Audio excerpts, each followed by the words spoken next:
Really big and very exciting news, Assassin's Creed Origins will get an update in 2022 that will enable 60 frames per second on next-gen consoles. The Assassin's Creed Twitter account confirmed that they are looking into it, which basically confirms it, otherwise they would not say it. So I cannot wait to pick Origins up again in 2022 with these enhancements. Sounds kinda wild to say that. Sure, on PC you could already run the game at 60 frames per second or higher, and you saw some 30 FPS PS4 footage that I just recorded right here. And now look at this 60 frames per second by Wild Gamer, it's night and day. And remember when Odyssey got the 60 FPS patch earlier in 2021, which then led to a brand new update with a new island to explore and brand new cutscenes, story missions, weapons. Such a great time going back to that game for that new content.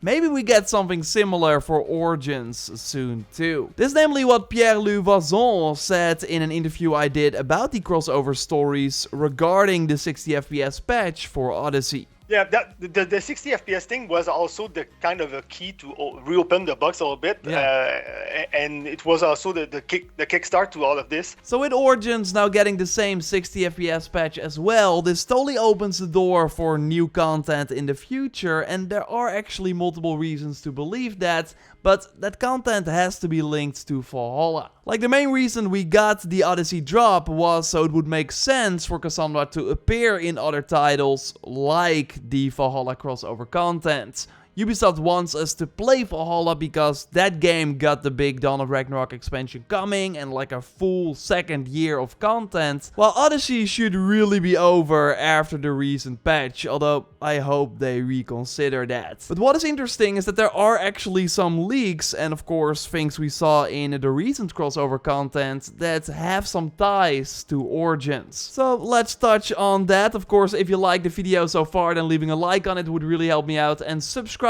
for everything Assassin's Creed if you haven't already. Let's start with a video from Andy Reloads. Of course, a link to him will be in the video description. He namely leaked some future content which seems similar to the crossover content or to the Tombs of the Fallen we of course also got recently. The big thing about this content is that Rollo returns, or actually asks our attention, because even though we send him away to Francia, he is still a Yams Viking and can be on your ship and even raid by your side if you want. Either way, don't want to spoil too much of course, but characters we might see in this future content, likely through visions created by a piece of Eden, are William the Conqueror, who is actually a great-great-great-grandson of Rollo. And Caesarion seems to play a role here as well, who's the son of Caesar and Cleopatra, who we of course both saw in Origins. And in the comics that take place after the ending of Origins, Caesarion actually gets trained by Amunet to become a hidden one. So, interesting link there in future Valhalla content with Origins related stuff.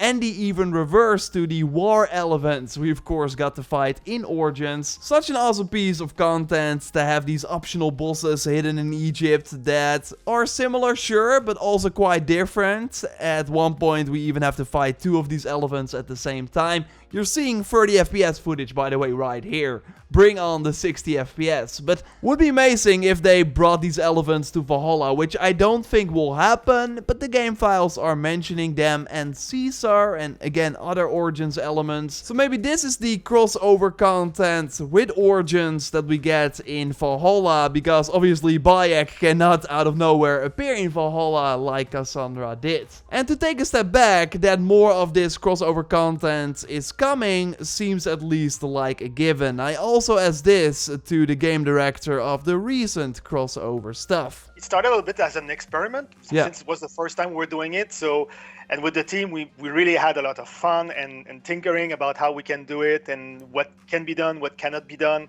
the story that can emerge from that. And actually also Jose, the post-launch producer, in an interview with Eurogamer said that it has a logo, right? Of course, referring to the crossover content.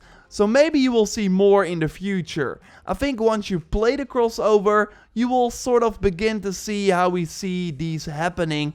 and how we see that certain things could be introduced. Okay, let's then look at the ending of the Odyssey crossover content, which should give away some hints. Of course, spoilers for that content, so if you haven't finished the new Odyssey stuff they just added, totally come back later.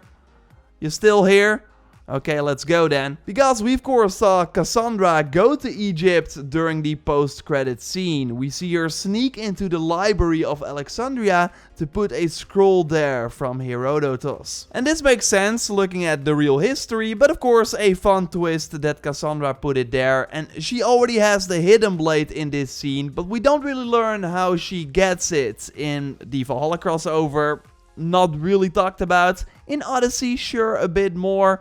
But this is what Pierre had to say about it. All the answers are not in Odyssey, for sure. We keep some of them in our pockets for Okay, for later, for fans to think about it. But she kind of expressed a little bit where it's coming from. So getting to learn how Cassandra got the hidden blade would be perfect for Origins content. Amunet is also a descendant of Cassandra, of course, as we learned at the end of the Legacy of the First Blade DLC.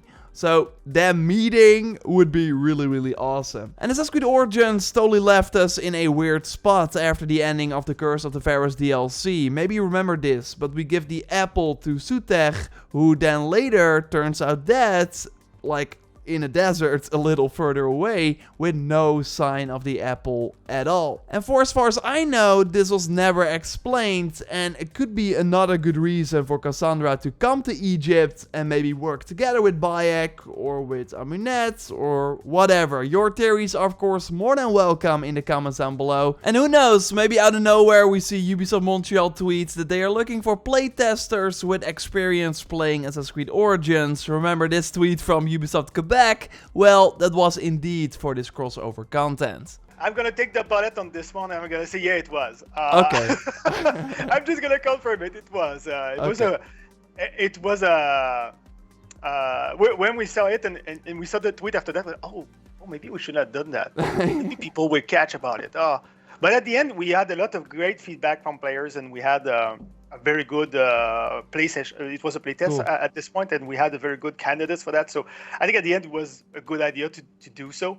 Of course, let's not forget though that I'm just speculating here. That we get the 60 FPS update for Origins is a fact, but that new content is coming seems likely, especially looking at the success of the crossover stories, the possibilities, and the sort of seeds they planted, especially at the end of the Odyssey story. But that it's actually happening is not confirmed. Like, I'm holding my fingers crossed. I would love new content for Origins in 2022. That would be insane, but it's not confirmed. Totally subscribe for if it does happen though. I will keep you up to date here, or when the 60 FPS update gets released. A like on the video would really help me out. And totally check out my previous video by clicking on the screen. For now though, I will speak to you in the next one. Goodbye.